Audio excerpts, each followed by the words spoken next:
प्यारे बच्चों, उम्मीद करता हूँ आप सब खैरियत से होंगे। तो आज हम बात करने जा रहे हैं आयन की और उसकी टाइप्स की कि आयन क्या होता है और उसकी कितनी टाइप्स हैं। तो सबसे पहले हम डेफिनेशन की बात करते हैं। आयन क्या है जी? इट इज एन एटम और a group of atom which carry either positive और नेगेटिव चार्ज। तो आयन से मुराद कोई भी एटम या ग्रुप ऑफ एटम्स है जिसके ऊपर या पॉजिटिव चार्ज होता है या फिर नेगेटिव चार्ज होता है। ठीक है जी। अब depending upon the nature of charge के उसके ऊपर चार्ज किस किस्म का है, हम आयन को दो क्लासेस के अंदर क्या करते हैं, डिवाइड करते हैं।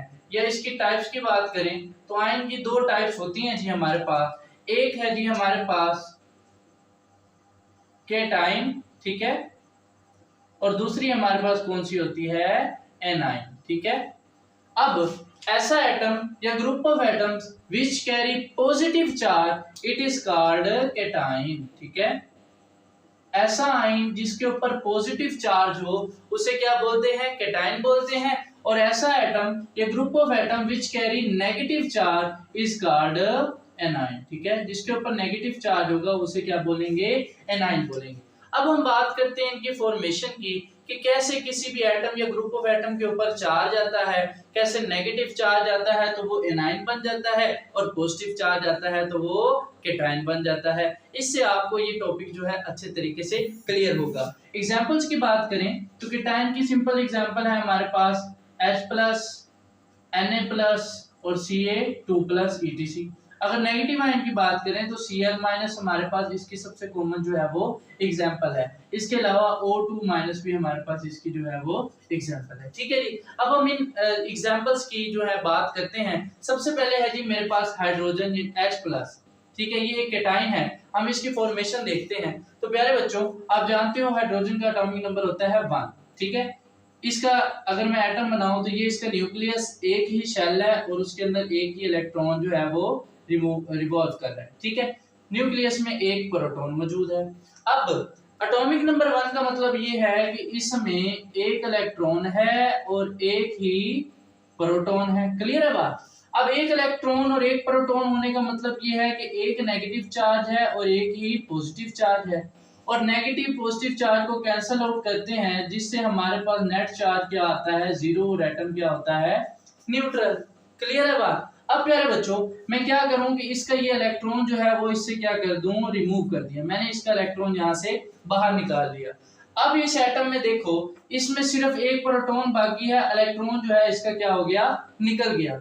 अब जब इसका इलेक्ट्रॉन निकल गया तो इसके ऊपर एक प्रोटॉन जो है वो इजाफी हो गया, जिसकी वजह से इसके ऊपर कौन सा चार्ज आ जाता है, H+।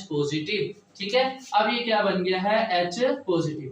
अब इस पॉजिटिव चार्ज के दो मतलब है, समझना है इस बात को। एक मतलब ये है कि इसमें से एक इलेक्ट्रॉन जो है मैंने निकाला हुआ है। दूसरा इस पॉजिटिव चार्ज का मतलब ये है कि इस एटम में इलेक्ट्रॉन्स की तादाद के मुकाबले में प्रोटॉन की तादाद एक ज्यादा है। देखो, इलेक्ट्रॉन तो इसमें 0 है और प्रोटॉन क्या है, 1 है, जिसकी वजह से इसके ऊपर पॉजिटिव चार्ज 1 आ जाता है। तो इस तरीके से ये क्या है, हमारा केटाइन बन गया। अब मैं अगर सोडियम की बात करूं, ठीक है, Na+, ठीक है। अब सोडियम का एटॉमिक नंबर प्यारे बच्चों होता है 11। ठीक है। अगर मैं इसका न्यूक्लियस जो है एटम बनाऊं, ये इसका न्यूक्लियस K शेल, ये L शेल, और ये मेरे पास क्या आ गया, इसका M शेल। ठीक है जी। K शेल में आपके पास ये एक और ये 2 इलेक्ट्रॉन, L शेल में कितने आएंगे, 8, 1, 2, 3, 4, 5, 6, 7 और ये 8। 8 और 2 10 हो गए, एक बचा वो इस शेल के अंदर आएगा, M शेल के अंदर। ठीक है जी। अब प्यारे बच्चों, आप जानते हो ऑक्टेट और डुप्लेट रूल के बारे में। एटम्स अपने आप को स्टेबल करने के लिए अपना ऑक्टेट पूरा करते हैं या डुप्लेट पूरा करते हैं। अब ये सोडियम जो है, ये सोडियम ये एक मेटल है। मेटल्स क्या होती हैं, इलेक्ट्रोपॉजिटिव इन नेचर होती हैं, यानी इलेक्ट्रॉन को डोनेट करने की सलाहियत रखती हैं। ठीक है। अब ये क्या करती है, ये अपने ऑक्टेट को यानी वैलेंस शेल में 8 इलेक्ट्रॉन पूरे करने के लिए ये जो इजाफी इलेक्ट्रॉन है इसको क्या कर देती है, यहाँ से बाहर निकाल देती है। ठीक है। ये इलेक्ट्रॉन इसने क्या कर दिया, यहाँ से निकाल दिया। ठीक है। जब इसने इलेक्ट्रॉन को निकाल दिया, प्यारे बच्चों समझना है क्या हुआ, सोडियम का एटॉमिक नंबर था 11। 11 का मतलब है इसमें 11 इलेक्ट्रॉन थे और 11 ही प्रोटॉन थे। क्लियर है बात? अब 11 प्रोटॉन थे, 11 इलेक्ट्रॉन थे, मतलब क्या है कि इसमें 11 नेगेटिव चार्ज थे और 11 ही पॉजिटिव चार्ज थे। क्योंकि नेगेटिव और पॉजिटिव चार्जेस की तादाद बराबर थी तो वो दोनों एक दूसरे को कैंसिल आउट करके नेट चार्ज क्या आ रहा था 0, जिसकी वजह से सोडियम क्या था न्यूट्रल। अब क्या किया इसने एक इलेक्ट्रॉन अपना निकाल दिया। अब इसमें क्या है जी 10 इलेक्ट्रॉन है और 11 प्रोटॉन है। अब एक प्रोटॉन क्योंकि इजाफी हो गया जिसकी वजह से सोडियम के ऊपर एक पॉजिटिव चार्ज आ जाता है। अब इस पॉजिटिव चार्ज का मतलब ये है कि इसमें एक इलेक्ट्रॉन मैंने क्या किया है निकाल लिया है। दूसरी चीज कि इस Na+ में इलेक्ट्रॉन्स की तादाद के मुकाबले में प्रोटॉन की तादाद एक ज्यादा है। देखो 10 इलेक्ट्रॉन है और प्रोटॉन कितने हैं 11। ठीक होगी बात। अब इसी तरीके से अगर मैं Ca2+ की बात करता हूं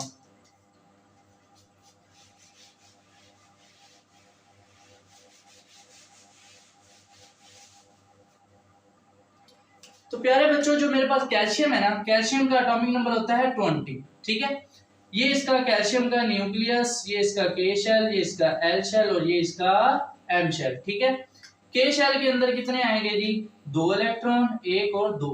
एल शेल के अंदर 8, 1 2 3 4 5 6 7 और ये 8। ठीक है, 8 और 2 10 हो गए। और एम शेल में कितने आएंगे 10, 1 2 3 4 5 6 7 8 9 और ये 10। क्लियर हो गई बात। अब देखना प्यारे बच्चों, अब कैल्शियम 20 जो है के शेल में 2 इलेक्ट्रॉन, एल शेल में 8 इलेक्ट्रॉन, एम शेल में कितने हैं 10। अब इसको अपना ऑक्टेट जब पूरा करना है, स्टेबल होना है, उसके लिए ये क्या करता है, ये रुझान रखता है कि ये जो अपना वैलेंस शेल है आखिरी शेल, इसमें से 2 इलेक्ट्रॉन्स को क्या कर देता है निकाल देता है। जब ये 2 इलेक्ट्रॉन्स को निकालेगा तो इसका जो आखिरी शेल है उसमें 8 इलेक्ट्रॉन हो जाएंगे, यानी इसका ऑक्टेट पूरा हो जाएगा।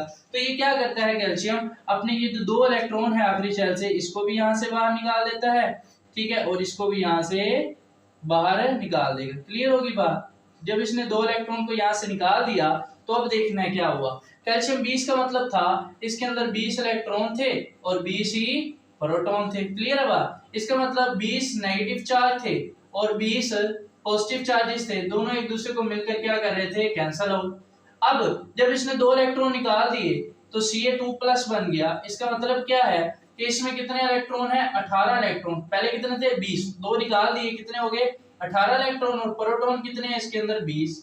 ठीक है, अब क्योंकि 2 प्रोटॉन ज्यादा है इसके लिए इसके ऊपर कौन सा चार्ज आ जाता है Ca2+। अब इस 2+ का मतलब ये है कि इस कैल्शियम में से मैंने 2 इलेक्ट्रॉन्स को निकाला हुआ है। दूसरा मतलब ये है कि इलेक्ट्रॉन्स की तादाद के मुकाबले में इसकी में जो प्रोटॉन है वो क्या है 2 ज्यादा है। ठीक है जी। अब अगर मैं इनकी इक्वेशन की बात करूं तो ये मेरे पास क्या था हाइड्रोजन था जी। ठीक है, इसमें से मैंने 1 इलेक्ट्रॉन निकाल लिया तो ये क्या बन गया H+। सेम इसी तरीके से सोडियम था, इसमें से मैंने 1 इलेक्ट्रॉन निकाला तो ये क्या बन गया Na+। इसी तरीके से मेरे पास कैल्शियम था, इसमें से मैंने 2 इलेक्ट्रॉन निकाल लिए तो ये क्या बन गया Ca2+। तो इस तरीके से केटाइन बनता है। केटाइन वो है ऐसा एटम या ग्रुप ऑफ एटम जिसपे कौन सा चार्ज हो पॉजिटिव। और पॉजिटिव चार्ज तब आता है जब हम किसी एटम में से इलेक्ट्रॉन को निकाल लेते हैं। क्लियर होगी बात। और जब इलेक्ट्रॉन्स को निकालेंगे उस एटम पे जो है पॉजिटिव चार्ज आएगा, क्योंकि उसमें प्रोटॉन की तादाद क्या हो जाती है ज्यादा। जितनी तादाद ज्यादा होगी उतने नंबर चार्ज उसके ऊपर आ जाएगा। तो ऐसे पॉजिटिव चार्ज एटम या ग्रुप ऑफ एटम को आप क्या बोलते हो केटाइन। अब बात करते हैं हम एनाइन की कि एनाइन कैसे बनते हैं।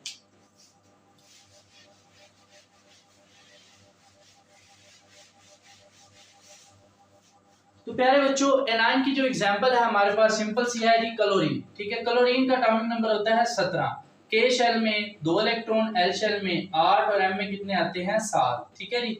मैं इसका ये जो है न्यूक्लियस आ गया, ये इसका के शेल, ये इसका एल शेल और ये क्या आ गया इसका एम शेल। ठीक है जी। अब ये देखो के शेल में कितने इलेक्ट्रॉन है 2, एल शेल में कितने 8, 1 2 3 4 5 6 7 और ये 8। और एम शेल में कितने हैं 7, 1 2 3 4 5 6 7। ठीक है जी। अब देखो ये क्लोरीन का आखिरी शेल है एम शेल, जिसमें कितने इलेक्ट्रॉन है 7। और इसको अपना ऑक्टेट पूरा करने के लिए यानी वैलेंस शेल में 8 इलेक्ट्रॉन हासिल करने के लिए एक और चाहिए।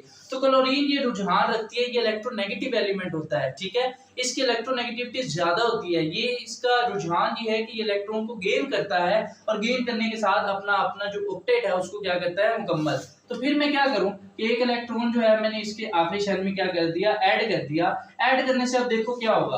पहले बच्चों समझना है बात को। क्लोरीन 17 इसका मतलब ये था कि इसके अंदर 17 इलेक्ट्रॉन है और 17 ही प्रोटॉन है, दोनों एक दूसरे को कैंसिल आउट करके नेट चार्ज 0।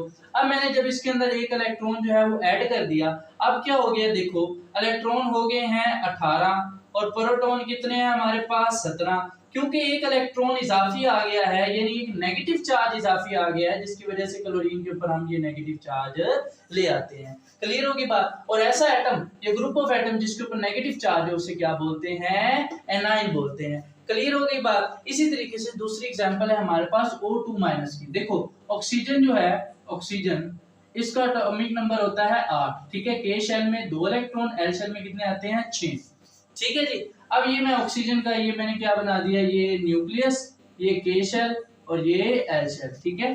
के शेल में कितने इलेक्ट्रॉन है 2, ये 1 और ये 2। एल शेल में कितने हैं हमारे पास 6, 1 2 3 4 5 और ये 6। अब देखो ऑक्सीजन के आखिरी शेल में, वैलेंस शेल में कितने इलेक्ट्रॉन है 6, ठीक है। ये भी इलेक्ट्रोनेगेटिव एलिमेंट है, ये भी इलेक्ट्रॉन को गेन करने की सलाहियत रखता है और 2 इलेक्ट्रॉन्स गेन करके जब इसके आखिरी शेल में कितने हो जाएंगे 8 इलेक्ट्रॉन, उससे इसका ऑक्टेट पूरा हो जाता है और ये क्या हो जाता है, स्टेबल हो जाता है। इसलिए ऑक्सीजन जो है वो 2 इलेक्ट्रॉन गेन करने की सलाहियत रखता है, इसलिए जो है मैं 1 और ये 2 इलेक्ट्रॉन, 1 और ये 2, ये मैं इसके आखिरी शेल में जो है वो ऐड कर देता हूँ, ठीक है। अब हुआ क्या, देखो 8 एटॉमिक नंबर का मतलब था 8 इलेक्ट्रॉन और 8 प्रोटॉन, ठीक है। इसका मतलब दोनों नेगेटिव और पॉजिटिव चार्ज बराबर और टोटल चार्ज क्या आ गया आपके पास 0। क्लियर होगी बात। एटम क्या था, न्यूट्रल। अब जब मैंने इसके अंदर 2 इलेक्ट्रॉन ऐड कर दिए तो क्या हुआ, यदि ऑक्सीजन का देखो अब 10 इलेक्ट्रॉन हो गए और प्रोटॉन कितने हैं आपके पास 8, ठीक है। अब क्योंकि इलेक्ट्रॉन जो है वो 2 ज्यादा हो गए हैं, जिसकी वजह से ऑक्सीजन के ऊपर जो है O2- 2 चार्ज नेगेटिव ज्यादा होने की वजह से इसके ऊपर O2- का चार्ज आ जाता है, ठीक है। इस तरीके से जो है एनाइन बनता है। अब अगर मैं इसकी इक्वेशन लिखूं तो जैसे क्लोरीन है, इसमें मैंने 1 इलेक्ट्रॉन ऐड किया तो ये बन गया क्लोराइड आयन Cl-। इस तरह ऑक्सीजन है, इसमें मैंने 2 इलेक्ट्रॉन ऐड किए तो ये क्या बन गया O2-। तो इस तरीके से जब आप एक एटम में इलेक्ट्रॉन्स को ऐड करते हो, ये जब एक एटम इलेक्ट्रॉन को गेन करता है उसमें नंबर ऑफ इलेक्ट्रॉन प्रोटॉन से बढ़ जाते हैं, जिसकी वजह से उसके ऊपर नेगेटिव चार्ज आता है। और ऐसा एटम या ग्रुप ऑफ एटम जिसके ऊपर नेगेटिव चार्ज हो उसे क्या बोलते हैं, एनाइन बोलते हैं। आई होप आपको बात समझ आ गई होगी। एक छोटी सी एग्जांपल से मैं आपको और समझाता हूं। ये मेरे पास हाइड्रोक्लोरिक एसिड है, ठीक है। ये तब बनता है जब क्लोरीन अपने आखिरी शेल में से 1 इलेक्ट्रॉन और हाइड्रोजन अपने 1 इलेक्ट्रॉन को क्या करता है, शेयर करता है, ठीक है जी। शेयर जब हो जाता है तो इनके दरमियान सिंगल कोवेलेंट बॉन्ड बना होता है। क्लियर है बात। अब क्लोरीन की इलेक्ट्रोनेगेटिविटी ज्यादा होती है, यानी वो इस इलेक्ट्रॉन पेयर को अपनी तरफ ज्यादा खींचता है। जब ज्यादा खींचेगा तो इसके ऊपर पार्शियल नेगेटिव और इसके ऊपर पार्शियल पॉजिटिव। क्लियर है बात। अब जब ये बॉन्ड टूटता है, क्योंकि क्लोरीन की इलेक्ट्रोनेगेटिविटी ज्यादा है, ये बहुत जालिम होता है, इसकी ताकत बहुत ज्यादा होती है।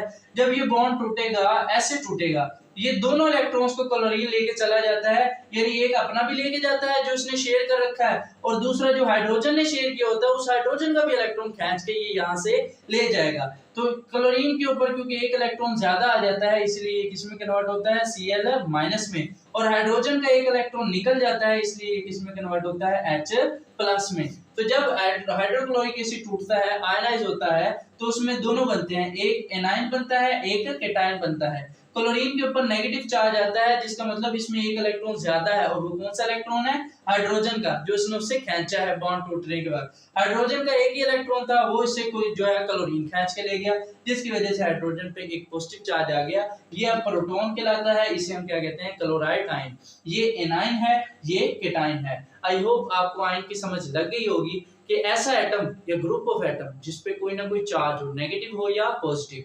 नेगेटिव चार्ज है तो एनाइन है, पॉजिटिव चार्ज है तो केटाइन है।